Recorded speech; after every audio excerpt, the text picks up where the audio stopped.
Hey guys, how's it going? Boy, it's deja vu all over again. Kinda, sorta. This is my buddy's saw. Slacks is sitting right there. I figured while I'm fresh off just doing slacks I'd hurry up and do this one. I can't take all the credit on this one because it was ported.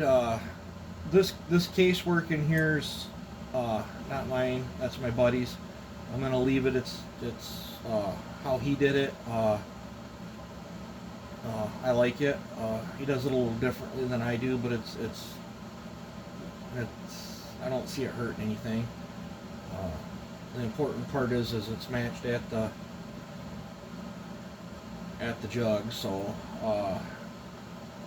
yep, these things I can tell this saw don't have a lot of hours on it. These things, when they're new or just slightly used, like only a couple tanks, they really turn over stiff. That's part of why I think after these get broke in, they really start to wake up. Whatever the degrees are for the timing mod on this one is what he chose for it. I can show you here. Let me hold the crank so it don't move. But that would be stock timing. Make sure you guys can see in the picture here. That would be stock timing, and that's how far he clocked the flywheel. Now Slacks is about half that. Slacks is probably right in there somewhere.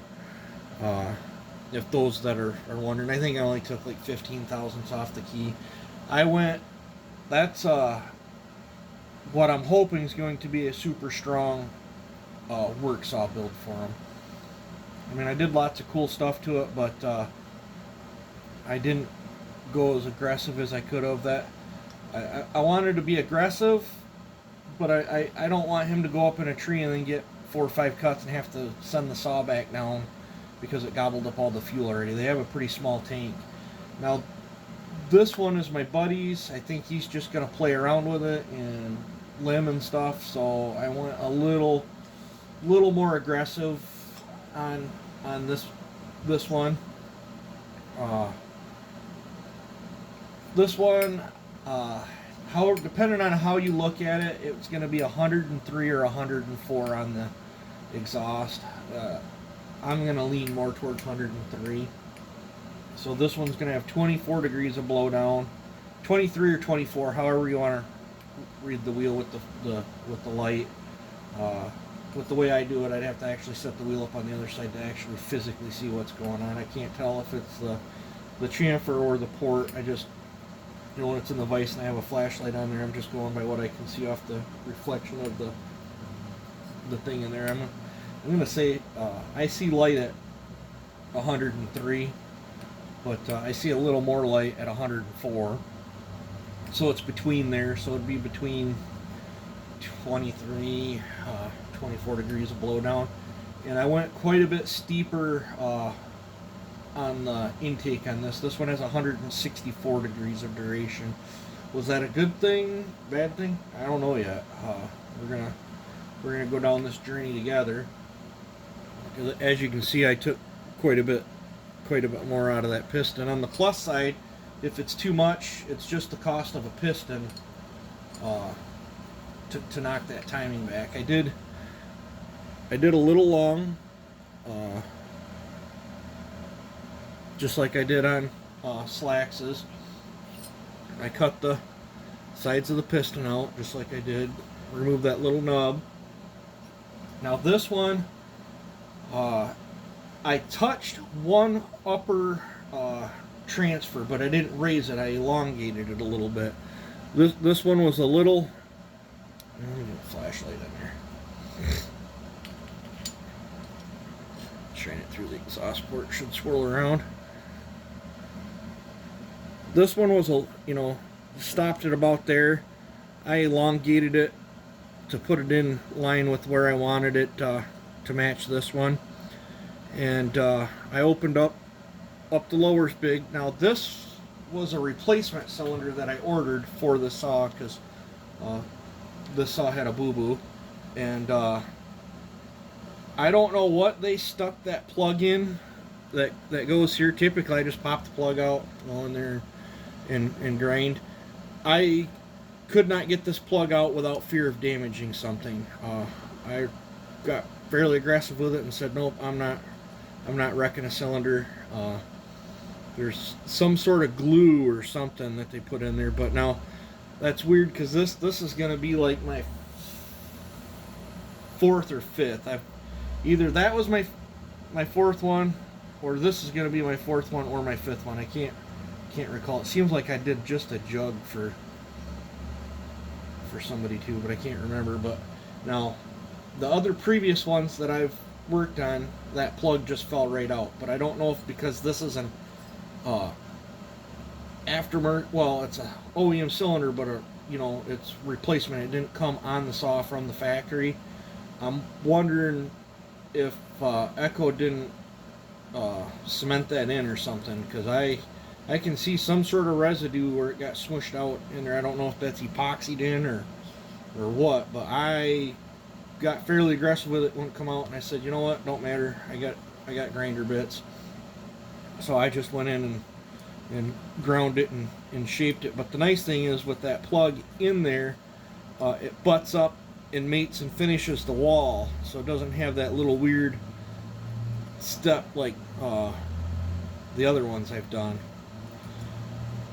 On the plus side to that, I went in and did my water test, and I'm getting a much better spray pattern on where I want these to go, doing it that way. So maybe this will atomize the fuel a little better and it'll run better. I don't know. I still don't know if I'm too much on the timing.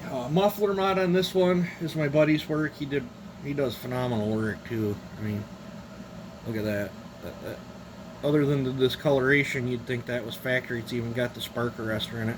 I did go in and fillet the walls out and this cooling plate to match the port.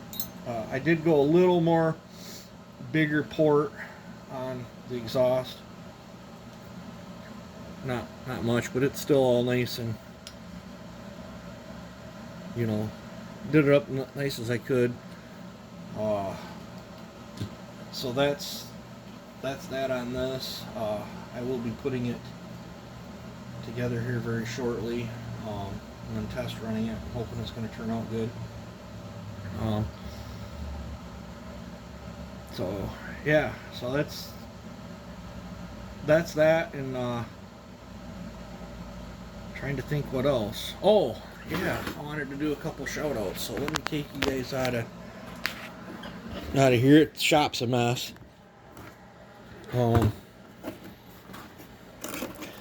Jim Saws and stuff.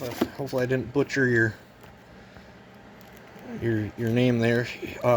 He sent us I think this is a 268 piston. He sent us a 268 piston for this 372 build that I'm going to be doing. So thank you very much for that. I do appreciate it. It will get used. And then this is amazing.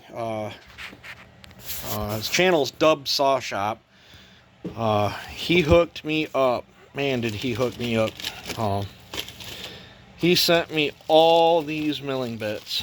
I haven't went through and looked at them all yet, but as far as I can tell, they're all brand new. All different types.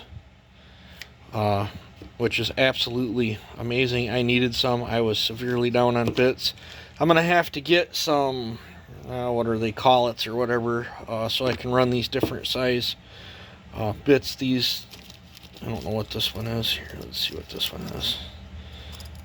I believe I can run that size right there in my little tiny milling machine right now. I'll set that there. So Dub Saw Shop sent this to the channel. Thank you so much, buddy. These will get used. I greatly appreciate it. These two cylinders here are his, and then I asked him on this one if he'd be interested in me doing some bad things to it, and he said absolutely sure. So he sent me his saw. That arrived safe and sound. I tucked it underneath there. I'm probably gonna have to get to that after Sawfest. So well, we'll do bad things to that one. I'll make a video on it, and then hopefully I can get some gains out of it, and hopefully he will like it. And looks like it's got a cylinder on it, and plus this one. So hopefully I can make something happen. But TW, thank you so much for these. They will be getting used on this mill right here. Now, here's another. I did some horse trading the other day and picked up. I have a parts 260. I got some parts odds and ends 260. So it does look like we will be building another 260 on the channel. I just ain't figured out what way I'm gonna go yet on it. So, yep. So yeah, I've now got plenty of tooling for the mill, so that's awesome. For those that are seeing that right there, you guys probably recognize that. I'm hoping I can sort the bugs out on it.